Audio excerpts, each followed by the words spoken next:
So for number 2a from section 10.9, we have to find the Laplace inverse of f of s, g of s, where big F of s is defined by the Laplace transform of f of t, and big G of s is defined by the Laplace transform of g of t. So starting with the definition of the convolution integral of f with g, it's equal to the integral from 0 to t of f times t minus x, g of x, dx.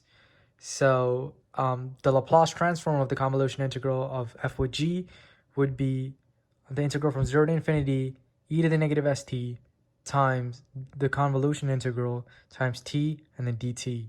So replacing the convolution integral with the definition, we'll get the integral from 0 to infinity of e to the negative st, and then the integral from 0 to t of f of t minus x, g of x, dx, dt. Again, this part right here is just the definition of the convolution integral. And then we can combine this into a double integral, and we get from 0 to infinity, and then from 0 to t, e to the negative st, f times t minus x, g of x, and then we're going to integrate with d of x and then d of t, but then we want to reverse the order of integration. So as you can see, this right here is x is equal to 0 and x is equal to t. So when we draw a graph relating x and t, you can see that t now goes from x to infinity. So we're going to rewrite the bounds from 0 to t as from x to infinity. And then you can see that x now starts at 0 and goes to infinity.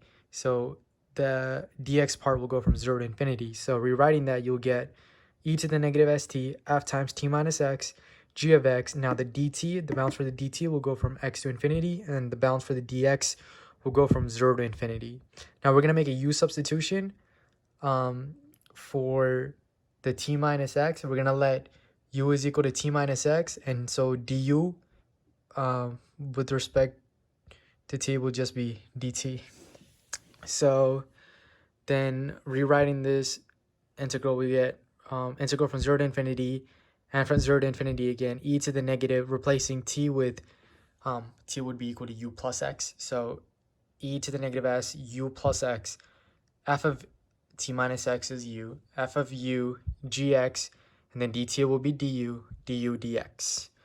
And then we can split this into two integrals, one with just u's and one with just x's. So we'll get the integral from 0 to infinity of e to the negative su, f of u, du, times the integral from 0 to infinity of e to the negative sx, g of x, and dx.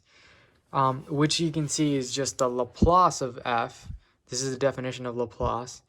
And times the Laplace of g. So this is the Laplace of the convolution integral of f and g.